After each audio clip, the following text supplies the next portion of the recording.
Hey gang, Ted Gravlin with today's TEDcast. So today what I wanted to talk about is a little bonus thing, a little bonus TEDcast. I'm doing an extra one today. And this one has to do with what we can do with the equipment shortages and stuff that seem to be popping up all over the country right now. And I've noticed people are talking about it, complaining about it, and whatever. And what are we going to do about it? Well, there's not a lot we can do about actually finding more equipment, but I can show you what happens if you don't have your business set up and then you can't find enough equipment. So let me show you how kind of a tale of two companies here and kind of the hypothetical what happens to different ways of doing business. And if you're set up right, the equipment shortage can affect you to a really bad way, like into bankruptcy, or if you do it the other way, then it can be, you know what, it's still a problem, but it wasn't like a dire problem that really caused us a big, huge circumstance that was, like super imminent as far as putting us out of business or something like that. So let's talk about how these two companies are kind of similar and how they're different.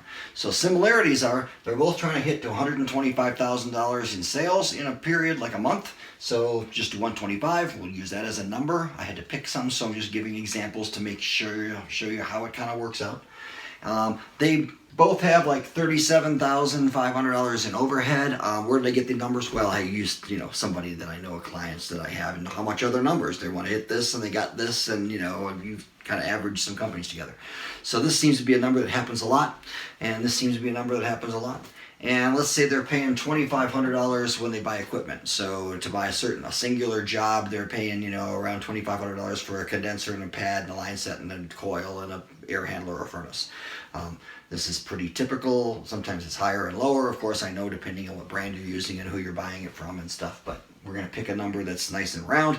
And we're going to do this in a really simple way so that we don't get too confusing, because we're talking a little bit about how we're going to get more detailed about this and how you can get some help if you're stuck in one of these places. So, Company A sells jobs for $62.50. That's like his average number, okay? He wants to get to $125,000. In order to do that, he's going to sell 20 of those. So 20 jobs, $62.50, he makes $125. So we'll do real quick through the job costing. I'm going to leave some stuff out because, again, I'm trying to keep it simple, just kind of keep it, there. So actuality, the numbers look worse than this when you start to include all the stuff that we're going to skip, okay? So we're going to actually make this look pretty good the way we're going to do it now, but it actually gets worse if you start adding in the things that we're going to leave out. So he's got a $2,500 equipment cost like we talked about. He heard someplace that you're supposed to spend about 8% on labor and 8% on commission. So he's got $500 in labor and $500 in commission. So subtract all that stuff out. He makes about $27.50 in margin dollars, okay? So if he does that 20 times, then he ends up with $55,000 worth of margin dollars for the month. And he's got to put that against the $37.5. He's making a small profit. He's okay. This is the plan. Okay. So far so good. Now, Company B over here has decided to run his company differently. He is running a more high-end system. He's figured out ways to add value with his customers. He's doing things like, on-time delivery, better guarantees, all the things like that. He's not trying to run with the pack and say, well, everyone around here is about this price, I think I'll do that too. He's just doing it a different way. So he's going to charge $10K for his systems instead of $62.50.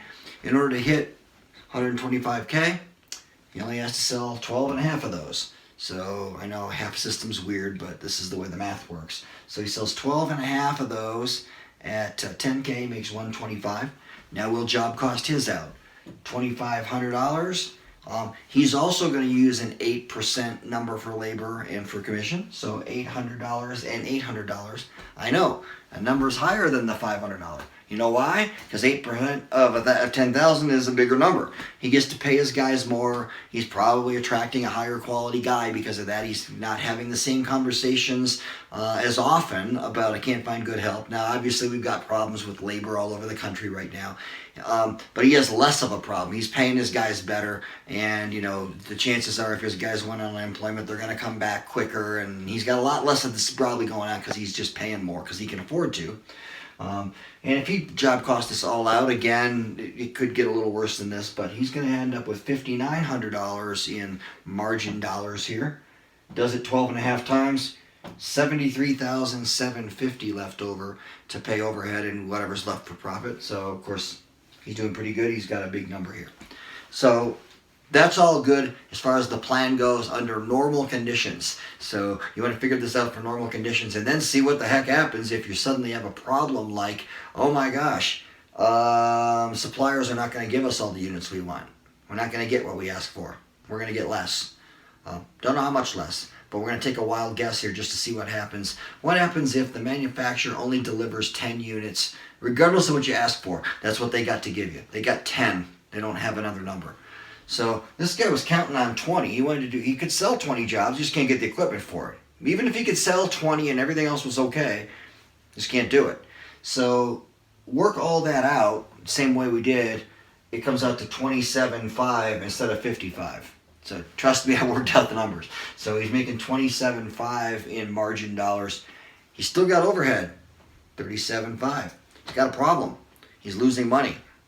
And he probably was counting on having a big number like this one down here to make up for some of the months in the winter that kind of look like his crappy one now. In the winter he sells 8-10 jobs. In summer he sells 18 and 20. So he's kind of hoping that this 18 and 20 makes up for the 8 and 10. Suddenly in the winter, or suddenly in the summer, he's doing wintertime numbers again. And he's been losing money all year, hoping to make up for it. He can't do that. He's going bankrupt really, really fast. And it's not his fault he can't get the equipment, but it is his fault because he's pricing things wrong and not running things right. Now, Company B has a similar problem. He can't get all the units he wants, but he can get 10. He's counting on 12 and a half. He's got a problem, but it's not as big of a problem because if he works all this out, he was planning on making $73,750. Now he does $59,000. Well, he's still above his overhead number. He's not in big trouble. His guys aren't getting paid a shitty wage. They're doing pretty good at $800 a day instead of $500 a day. That kind of thing. So he's got a whole lot more going on here that's better off. So this is just the tale of two companies, how they're set up just on the numbers side, which is one of the things that when I'm working with clients, we start with numbers all the time because you have to understand how these small decisions you make, like how much you charge to sell stuff for, how does that affect what's going to ripple through your company, kind of globally as it goes throughout the different circumstances that can happen. So how do we fix it? Well, I'm actually going to do a seminar Saturday, the 15th, so a couple days from now. Today is Wednesday, so Saturday, 2.5 days from now. I'm going to do it at noon Eastern, so for you West Coast guys, that's 9 o'clock in the morning. And so I know we have that problem. So I'm doing it on Saturday because a lot of guys I talk to are kind of, they're tied up during the week. I could do it on a Thursday or Friday or a Monday or something. And then I would have people saying, well, I can't make that time and can we do it another time? So I just picked Saturday because it seems reasonable to make sure that as many folks as possible have the opportunity to attend. What we're going to talk about is how do you set these numbers up. We'll show you some spreadsheets that I use with clients that we use to set pricing and how to set up price books and how to set up menu pricing and all that stuff. And you can walk out of there with some knowledge about how to do that. It's not everything I do, but it's enough for you could get some pretty good nuggets. The seminar is free, by the way, when I'm not charging anything for it. I have in the past charged several $100s, as much as almost $600 for this seminar. I'm doing it for free because I know you guys are having trouble with things like margins and things like that. So I'm not trying to charge anything for it right now. We're talking about the pricing. We're going to talk about strategies for how to triage your customers so that you can make the most of your opportunities, so that you can install the systems that need to get installed, figure out how to defer some of those into the fall or when the supply chain catches up.